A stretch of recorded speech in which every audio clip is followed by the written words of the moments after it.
कि मेरा लड़का पिंटू बिल्लू सफायर में काम करने के लिए 9 तारीख सुबह 8:30 बजे निकला और 10 तारीख को 11:30 बजे हमारे पास दूसरे का कॉल आता है कि आपका लड़का एक्सपायर हो गया और जगजीवन में उसकी बॉडी गई है। फिर तो मेरे पैरों के तले जमीन खसक गई और मैं पूरा परिवार लेकर के जगजीवन में आया। वहाँ बड़ा पूछ जांच किया लेकिन वहाँ कोई सुनवाई नहीं हुई, कुछ पता नहीं चला। फिर हमने 112 नंबर पर कॉल किया, पुलिस आई, उसको हमने बताया कि बिल्लू सफायर में मेरा लड़का गया था अलीपुर काम करने के लिए और पता लग रहा है कि उसकी बॉडी जगजीवन में आया हुआ है, लेकिन यहाँ कुछ पता नहीं चल रहा है। फिर वो पुलिस वाले बताए कि ऐसा है अंकल, आप अलीपुर थाने जाइए, वहाँ पता करिए। जब मैं अलीपुर थाने गया, वहाँ भी कम से कम 2 घंटा हमको गुमराह किया गया। उसके बाद धीरे धीरे हम 10-5 आदमी वहाँ इकट्ठा हुए, तो उसके बाद वो जो है कि अपना कंप्यूटर खोले और बोले कि भाई पिंटू नाम है। मैंने कहा हाँ पिंटू नाम है। तो वो कहने लगे कि ऐसा है कि उसकी बॉडी तो जगजीवन में चला गया है।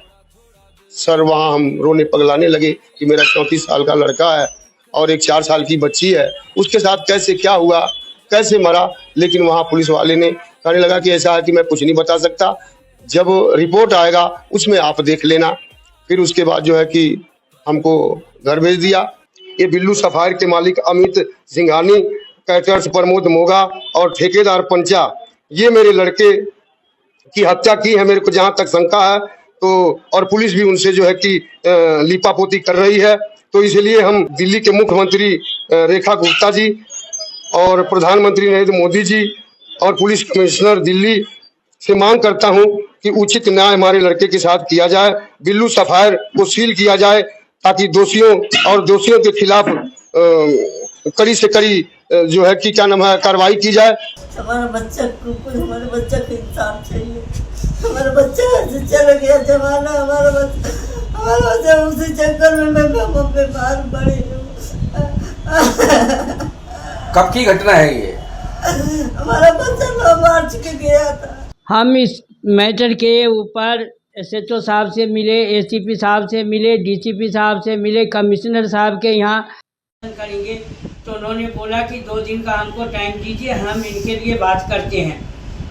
जो अलीपुर के SHO साहब हैं वो रिजॉर्ट के मालिक अमित से और प्रमोद मुंगा उनका कैंटर के ठेकेदार हैं और पंचा जो है वो मजदूरों का ठेकेदार है। ये लोग आपस में कहानी बना करके कि ये लड़का आया और ये मर गया, मुझे नहीं मालूम, ये रिपोर्ट आएगा तो मैं इस पर कुछ करूँगा, नहीं तो कुछ नहीं करेंगे। हमने उनको कहा कि 34 साल का नौजवान आदमी ऐसे कैसे मर सकता है, उसको मार दिया गया है या वो उसको कोई नशा का इंजेक्शन दे दिया गया या कुछ तो हुआ। तो बोले हम इस पर कुछ नहीं बोलेंगे, वो बहुत बड़े आदमी हैं, हम इस पर कुछ काम नहीं करेंगे। आपको जो हमारा करना है हमसे आप FIR दर्ज करिए, आप FIR दर्ज करिए, हम इसको कोर्ट में केस डालेंगे। हम इस बच्चे का, इसके पत्नी और बच्चे को मुआवजा दिलाएंगे। मजदूर ड्यूटी में मरा है, काम करते हुए मरा है, तो इसका मुआवजा बनता है। आप FIR नहीं दर्ज कर रहे हैं। तो पहले तो मुझे 8-10 बार दौड़ाते रहे कि कर देंगे, बात कराते हैं, बात भी कराया। फिर वो आपस बोले हमसे नहीं होगा और ये आप कोर्ट में केस डालिए तो हम FIR दर्ज करेंगे। बिल्कुल वो सारे पुलिस और रिसोर्ट के मालिक अमित जिंगानी नाम है और प्रमोद मुंगा उनका केटर्स वाले हैं और पंचा है, ये सारे मिलकर कहानी बना करके इस मामले को रफा दफा करना चाहता है कि इस गरीब आदमी को हम कहीं कोई सबूत न रहे, इनको कुछ हमें देना नहीं।